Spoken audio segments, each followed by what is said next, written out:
साधु साधु। नमो तस् भगवतो अरहतो सम्मा संबुद्दस्स। नमो तस् भगवतो अरहतो सम्मा संबुद्दस्स। नमो तस् भगवतो अरहतो सम्मा संबुद्दस्स। साधु साधु साधु। पूजनीय कल्याण मित्र गुरु बंते जी को हमारा प्रणाम। साधु साधु साधु। श्रद्धा अनुपासक उपासिकागण, वर्ण संयुक्त में से दूसरा सूत्र है उपट्ठान सूत्र। तो इस वर्ण संयुक्त में अधिकांश सूत्र इस तरह से है कि किसी प्रमादवश भिक्षु में धर्म का अभ्यास कम हो गया हो, तो ऐसे समय में जंगल में निवास करने वाले वनग्रहित देवता जो है, वृक्षों की ग्रहित अधिग्रहित देवता जो है, वे उन भिक्षुओं को संवेग उत्पन्न कराने के लिए उनके सम्मुख आकर या उन्हें गाथाओं में भिन्न भिन्न तरह से गाथाओं को कहकर या फिर धर्म की बात बताकर उन्हें उस स्थिति से बाहर निकालने का प्रयास करते हैं। बड़ा लाभ है अतीत में कि लोग, ये देवता लोग भी व्यक्तियों को धर्म का संवेग जगाने के लिए सहायक होते थे। एकं समयं अन्यतरो भिक्षु कोसलेषु विहरति अन्यतरस्मिन् वनसंडे। कोई एक भिक्षु कौशल जनपद में किसी एक जंगल में विराजमान थे। तेनकोपन समयेन सो भिक्षु दिवा विहारगतो सुपति। तो दोपहर की साधना के लिए बैठे हुए भिक्षु को नींद आ गई। वो भिक्षु सो गया। अब ध्यान साधना के लिए बैठा है, पर ध्यान साधना नहीं हो पाई, तो वो भिक्षु सो गया है। अथ को या तस्मि वनसंडे अधिवत्ता देवता तस्य भिक्खुनो अनुकंपिका अथ कामा तन भिक्खुं संवेजेतु कामा येन सो भिक्खु तेनुपसंकमे। इस तरह से उस जंगल में जो अधिगृहित देवता है उस वृक्षों के बीच, वह इस भिक्षु पर अनुकंपा करने के लिए उसको अर्थपूर्ण बात या फिर उसको अपने जीवन में अर्थ को सिद्ध कराने के लिए, उसके जीवन में संवेग उत्पन्न कराने के लिए उस भिक्षु के पास आए। आकर भिक्षु के सम्मुख इन गाथाओं को कहा। ये आलस्य से बाहर आ जाने के लिए बड़ी प्रेरक गाथाएं हैं। कहते हैं, उठे ही भिक्षु किंग सेसी को अत्तो सुपितेन ते आतुरस्स ही न काल आतुरस्स ही का निद्दा सल्ल विद्धस्स रूपतो। कहते हैं, भिक्षु उठ जाओ। ये भिक्षु सोकर क्या कर रहे हो? हम्म इस सोने के कारण निद्रा से तुम्हें क्या लाभ, उसका क्या लाभ होने वाला है? ये जो निद्रा है, यह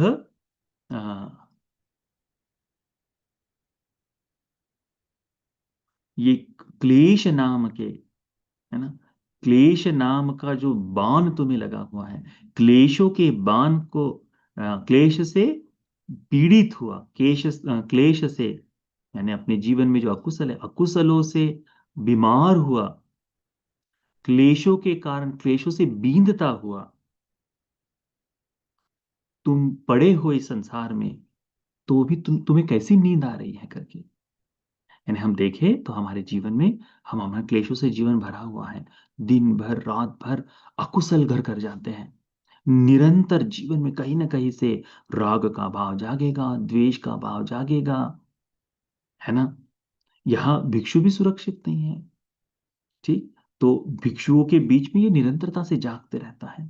तो ऐसे समय में इनसे पीड़ित होते हुए ये भिक्षु, तुम कैसे सो सकते हो करके देवता बताते हैं।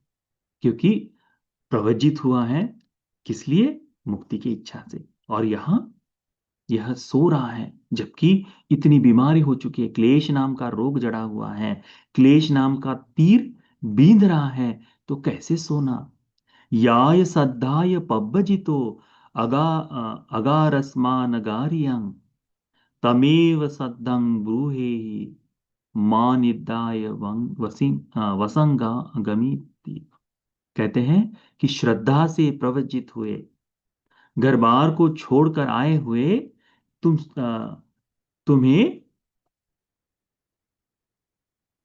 श्रद्धा को ही और बलवान बनाना चाहिए।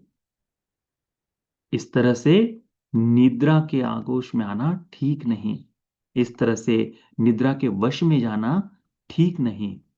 अनिच्चा अद्दुआ कामा येसु मंदो व मुच्चितो बद्धेसु मुत्तं असितं कस्मा पब्बजितं तपे। कहते हैं ये जितनी भी काम सुख है, ये जितनी भी इच्छाएं हैं, कामनाएं हैं, ये सारी अनित्य है, ये सारी अनित्य है, अध्रुव है। यह संपूर्ण किसी को पूर्णता से प्राप्त नहीं होती। हम्म, अस्थिर है। कहते हैं बद्धेसु मुत्तं असितं, ये जो है पंचोपादान स्कंध में जो बंध गया है, मूर्छित हो गया है ना। जब तक इन पांच उपादान स्कंध से मुक्त होकर, तृष्णा रहित होकर जब तक आते नहीं, तब तक तुमने वीर्य करना चाहिए। इस तरह से सोकर निद्रा से इस क्लेशों को बढ़ाते हुए रहकर तुम्हें क्या लाभ।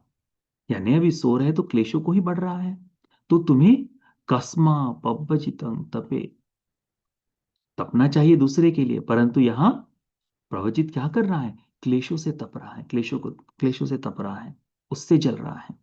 तो क्या लाभ।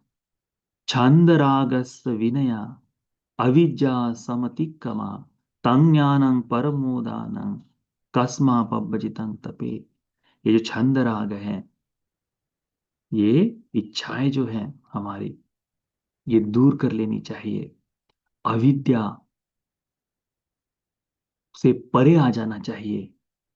आर्य सत्य को जानकर परिशुद्ध जीवन के लिए, परिशुद्ध प्रवज्जित जीवन के लिए तुमने प्रयास करना चाहिए।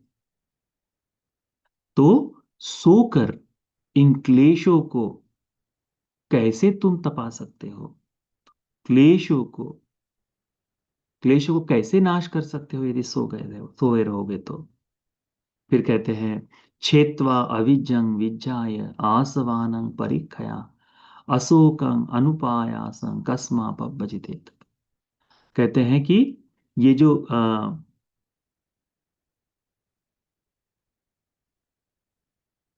विद्या है, इस विद्या को जगाकर अविद्या को दूर कर देना चाहिए, आश्रयों को क्षय कर लेना चाहिए, शोक रहित, पीड़ा रहित, प्रविज्ञा का जीवन ले जाने के लिए कोशिश करनी चाहिए।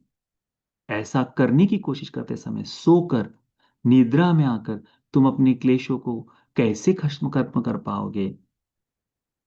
आरद वीरियं पही तत् निच्चं दल्ल परक्कमं निब्बानं अभिक्षन्तं कस्मा पब्बजितं तपे। कहते हैं आरद वीर्य को जगाना चाहिए। आरद वीर्य कि जिस कोशिश से आरंभ किए उसी कोशिश से चलते रहने का प्रयास, वह आरद वीर्य को बढ़ाना चाहिए। इस जीवन के प्रति जो आशा है, यह आशा दूर करना चाहिए। प्रबल ऐसे वीर्य के साथ, प्रबल ऐसे धर्म अभ्यास के साथ हमने प्रवज्ञा का, धर्म का जीवन जीना चाहिए। इस अमृत पद निर्वाण को पाने की इच्छा रखने वाले भिक्षु ने, जो अमृत पद को पाने की इच्छा रखता है, उस भिक्षु ने क्या करना चाहिए, धर्म को अभ्यास करने की कोशिश करनी चाहिए। तो ऐसे समय में सोकर यदि सो जाओगे तो कैसे तुम इन क्लेशों को नष्ट कर पाओगे। निब्बानंग अभिक्षांता, निब्बान की ओर देखने वाले तुम सोकर कस्मा पब्बचितं तबे, प्रवज्ञा का तप कैसे कर पाओगे कर कहते हैं, क्लेशों को कैसे नष्ट कर पाओगे। तो इस तरह की गाथाएं यह देवता बंते जी के सामने बोलते हैं और भिक्षु तत्काल संवेग को आ जाते हैं, अरे मैं तो श्रद्धा से प्रवचित हुआ हूँ। श्रद्धा से प्रवचित हुए व्यक्ति में इस तरह से निरर्थक सोना ठीक नहीं। मुझे कोशिश करनी चाहिए, मुझे प्रयास करना चाहिए कि मैं इनसे बाहर निकलूं और अभ्यास करूं धर्म का, अभ्यास करूं धर्म का। जब कभी व्यक्ति का जीवन क्लेशों से इस तरह से तपता है और तब कल्याण मित्र कोई सहायता कर दे, तब कोई धर्म की बात बता दे, तो उसके वीर्य में, उसके अभ्यास में बढ़ोतरी आ जाती है। इसीलिए सत्पुरुषों की संगति भगवान ने बताई है, इसीलिए कल्याण मित्रों की संगति भगवान ने बताई है। ये देवता भिक्षु के लिए कल्याण मित्र के स्वरूप से आए, धर्म का संवेग जगाया और उनके मुक्ति का मार्ग प्रशस्त किया है। इसीलिए जब हमारे जीवन में जब भी कभी क्लेश जागे, अकुशल जागे, तो ऐसे समय में कल्याण मित्रों की सहायता लेनी चाहिए। आज हमें स्वयं ही आकर बताने वाले लोगों की संख्या कम है, तो हमें ही इनकी खोज में चलना चलना पड़ेगा। इसीलिए इस सूत्र से यदि सीखना है तो सीखिए कि धर्म में प्रमाद से, प्रमाद करेंगे तो कैसे हम मुक्ति के सुख को पा पाए।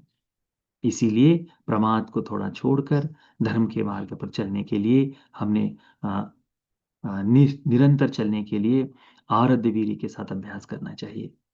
प्रमाद में पड़े रहेंगे तो हम अपने धर्म का जीवन पूर्ण नहीं कर पाएंगे। तो इस सूत्र को अच्छी तरह से ध्यान में रखो। जिस भिक्षु को यह सूत्र का उपदेश हुआ, उसको भी धर्म का लाभ हुआ है।